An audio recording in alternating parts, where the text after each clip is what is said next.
Hey everyone, I'm finally back. I know it's been some time. I think the last time I uploaded was back in September maybe, but school kept me completely occupied. But for now it's done. So for the foreseeable future, I'll be making videos again, and we'll be starting off with reviewing chapter 998 of One Piece, which just drops like an hour and 24 minutes ago. So that's pretty cool.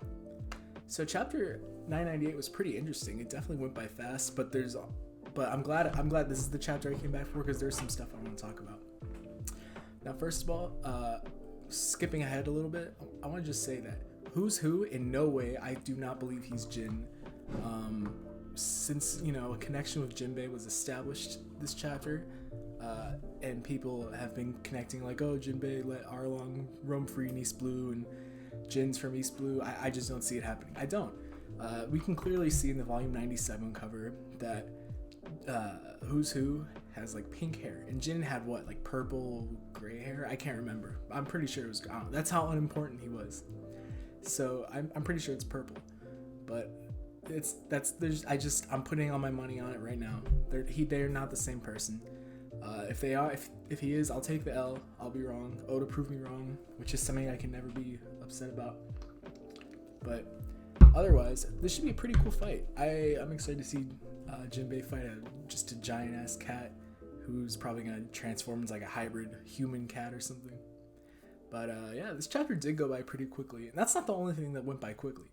The Ice Oni plotline is not something I feel really anything about. Like, it definitely was something to pad time and give Chopper something to do and raise the stakes a little bit, yeah, but it went by so fast. I think we got introduced to it around maybe 991 or 992, 3, around then, but yeah, it hasn't even been around for 10 chapters, and it hasn't been solved. Like, we know how to stop it with fire, and that was established this chapter with Marco's pretty cool attack called Phoenix Pyre Apple, and I have no idea what that means. The scans called it something completely, like the speed translations called it something completely different, but I have no idea even what that was. I probably should have looked it up. Oh well, that's on me. But yeah, the Ice Oni virus is like, it's stopped for now. Chopper still has to make a cure with the other Mink doctors, Mr. Miyagi and Tristan and stuff like that.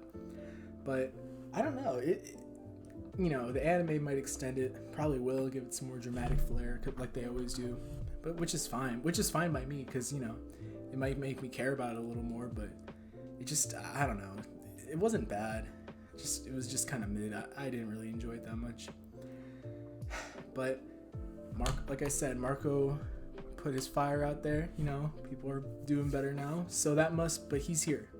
That better mean that we get a shot of Marco riding Zoro, or Zoro riding Marco. My bad.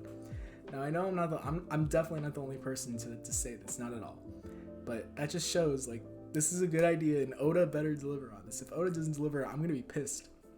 Better deliver on it. That would be pretty cool. Him flying up maybe to fight King together, or Marco versus King by himself. I don't know. I still think Zoro versus King is a real possibility before Kaido, but I also wouldn't be mad if Marco versus King happened instead. But out of everything we saw this chapter, because this was a setup chapter, right? We saw all the spreads of all the Toby Roppo's abilities and X-Drake and Marco and stuff, but out of everything we saw this chapter, I am 100% most excited for Frankie versus Sasaki. Now, for two reasons. One, because it would just be a cool fight to see normally, like Frankie fighting a Triceratops, that's awesome. But two, the possibility of Sasaki being the son of Kokoro, like the old mermaid from Water 7, that possibility has been increased exponentially, especially with the reveal of his hair. Well, only because the reveal of his hair color is exactly the same, and he does look like a fishman, and mermaids and fishmen, they're pretty close to each other. So that would be, I don't know, that would be pretty interesting to see, because it wouldn't make sense, because ever since I saw the hair color, I thought, okay, this could be Frankie's matchup. He kind of looks like a Frankie opponent too, or Jinbei opponent, because the fishman, I guess, if he is one. But I don't know, maybe there's some interesting tragic backstory there. It would be kind of funny to see if like Frankie's new, gag is that he fights people with tragic backstories exclusively. So at the end of the series, if we see him at a bar just sitting with Senor Pink and Sasaki, if Sasaki does fall into that category, then that'd be pretty funny. Black Maria, I'm glad, Black Maria was the reason why I wanted to wait for this, the official scans to, the official release to drop this review instead of just reading the normal chapter, which I think I'm going to keep up with doing, because her devil fruit is not only one, it's really cool, but it has a cool design, but two, it's just so unique, and I don't think we've ever seen anything like it before. So that raises the question, is Black Maria a smile? Like a smile devil fruit user? I mean, I don't, think back to the gag one-off fodder smile fruits users that Sanji and Jinbei and Luffy and all of them fought. None of them were classified as having the gorilla or giraffe, or no, they were just called giraffe smile or gorilla smile. So Black Maria's fruit is seemingly alive, and that looks very interesting to me, because I've read One Piece, read a lot. I've read it twice, watched it a bunch, gone back and reread specific chapters. I cannot remember for the life of me just anyone having a devil fruit similar to this. And I don't think it's a design thing where it's it looks alive, but it's not. No, that thing has a tongue. It looks like it's alive, So I'm excited to see what's that. I hope Robin I think Robin and Brooke teaming up to fight her would be really cool. I think that would be pretty evenly matched in terms of strength, I guess, because, Toby Ropo are really strong, and that would be cool. That'd be pretty cool. Maybe not exactly evenly matched, but just give Robin a fight, man. I don't know who else can fight her. It would have to be Robin, because you already have Usopp and Nami fighting with Ulti in page 1. As the resident Usopp stan, I'm not going to talk about that, but, hopefully we get Robin in there somewhere. I don't know. And I also thought it was kind of funny because back in Skypiea we learned that Sanji has a fear of spiders, and we don't really see his reaction to that in this chapter. We just he's like, oh, pretty lady. But if that came into play somehow, that'd be pretty funny too. Or not back in Skypiea, actually, back in Jaya when they were hunting for the bird, and Usopp was just playing with bugs. And Sanji was like, oh, hey, don't bring that here, man. And I actually really liked the design of Black Maria's squad, I guess you can call it. They all have really unique, interesting, cool designs. And I think Oda, I can't believe this. I think Oda actually drew women with different body types for once. And it's been years since he's done that, so you're gonna have to excuse me. But yeah, that's it for Black Maria. Now that we know all of Toby Ropo's abilities, it's kind of ironic to see that none of them can fly. Being that they're called the Flying Six and all, none of them have a single. I don't think, none of them have abilities that allow them to fly. Black Maria might be able to swing or something from like Spider-Man, but none of them can fly. Oda, I'm sure it's a card game gag, so I'm not mad about that. It's just kind of funny, But finally, let's talk about the last double spread, but more so the parts on the left side, not the Ultimate Page 1 stuff. I have no idea what Oda's going to do. We could be getting an Ace and Yamato flashback for all I care. I was really hoping that wouldn't be the case just yet. A lot of us assumed that a Kaido or Yamato flashback could happen in the beginning of Act 4, kind of to mirror what happened with the Odin flashback, and I thought that would have been great.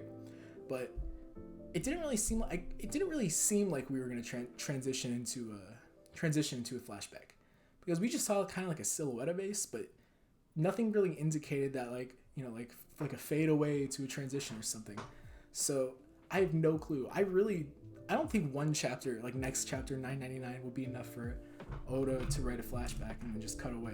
Oda doesn't do that. He doesn't do that. He likes to stretch his time with flashbacks. I think the most one of the shorter flashbacks that I remember in recent memory was the Big Mom one, which was 2 and little few extra pages, 2 chapters and few extra pages. We got that the I can't even remember what the name was, the dog in Wano, the little fox, something Maru, I can't remember. That was a chapter, but that wasn't that wasn't a main character. Oda dedicated nearly an entire chapter to a side character, which I'm not really a fan of, but that my point is Oda dedicates time to flashbacks to characters that are important. So I am hoping that this isn't the time for a flashback, but it's a very real possibility that it is. And I really don't want chapter 1000 to be a Yamato flashback unless we get something cool. Like Whitebeard versus Kaido would be cool. Or like a huge Will of D poneglyph reveal. That would be cool. Like chapter 1000, we all have this like expectation that it's going to be something grand, but it really could just be a normal chapter. But I don't know. I think Oda's going to do something. At least we'll get a cool color spread. How about that? There we go. But that's really all I have to say, because this was a pretty, it wasn't short. It just went by really fast because of the amount of double spreads. There were 6 double spreads and 17 pages. So I don't know. I'm not going to do the math. It's too early for that. But yeah, it was a good chapter. It was a good setup chapter. I really enjoyed this, seeing all of the Tobiropo's abilities. The stuff with Chopper was alright. The Marco stuff was cool. X-Drake biting the Poos. I didn't talk about that because, whatever, it's a poo, who cares at this point? I don't know. No one knows what's happening with him. I'm just gonna let that whole character just run its course, and then when the arc's over, I'll go, oh, okay, yeah. So that's how that went down. But for now, good chapter. This was a solid it was a good 4 out of 5 chapter. I hope Oda does more setup chapters like this instead of, I don't know, Wano Act 2 chapters. I'll talk about that another day. But yeah, it's pretty good. That's all I have to say now. I've been Brandino, and thanks for watching. Have a good day, everyone.